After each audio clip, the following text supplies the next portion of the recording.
বস এই যে মোবাইলটা লক খুললাম কেমনে বস? এটা তোর চিন্তা না, আমি বড় চিন্তা করে আমার সব। বস এই মুজা ডাইরেক্ট কেটে নিব। মুজা তোর? না মুজা নিতাম না। তারে দে মোটু নে তোর মুজা।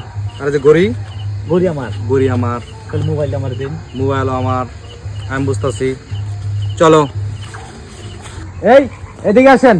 আপনার কে? ভাই আমরা ছিনতাইকারী। বস এখন আমাদের কি করা উচিত? এনে আর কোনো বাসার ভাও নাই। মার খাওয়ার জন্য রেডি হয়ে যাও। মাফ করে দেন, আমার জীবন ছেড়ে করতাম না। আমার মাফ করে দেন, এটাই আমার জীবনের প্রথম এবং শেষ চিন্তাই।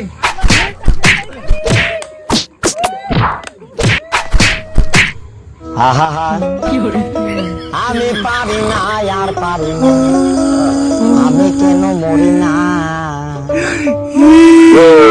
কি চিনে না আমার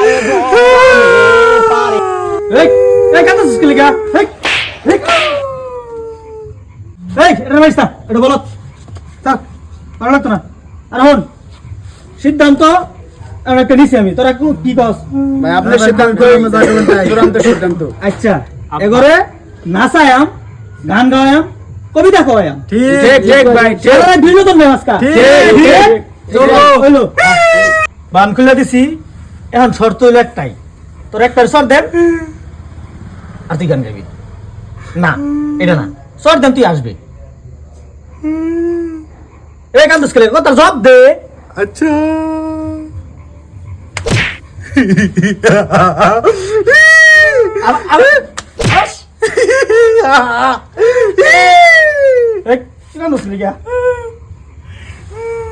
তারে দে। তোর তোর কি জানাস তো শাস্তি? একটা রসর আর একটা কবিতা। ভাই কবিতা কও। নাচাই ভাই, নাচাই ভাই।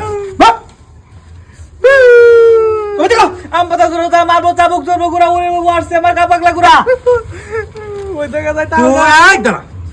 ছিনতাইকারী জয়ের লোক হয়ে আসে, কবিতা বলতে পারে নাই। এই তোরে মার ধরে গেছি। আমার কবিতাটা শুনেন। আম পাতা চোরা চোরা মারো চাবুক চড়বো ঘোড়া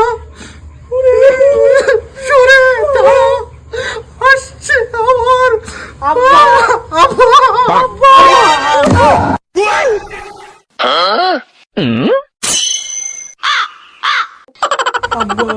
এই ছিনতাইকারীর ঝালাই জীবনটা তামা হয়ে গেছে। আমরা আজকাই আজকাই তোকে শাস্তি চাই।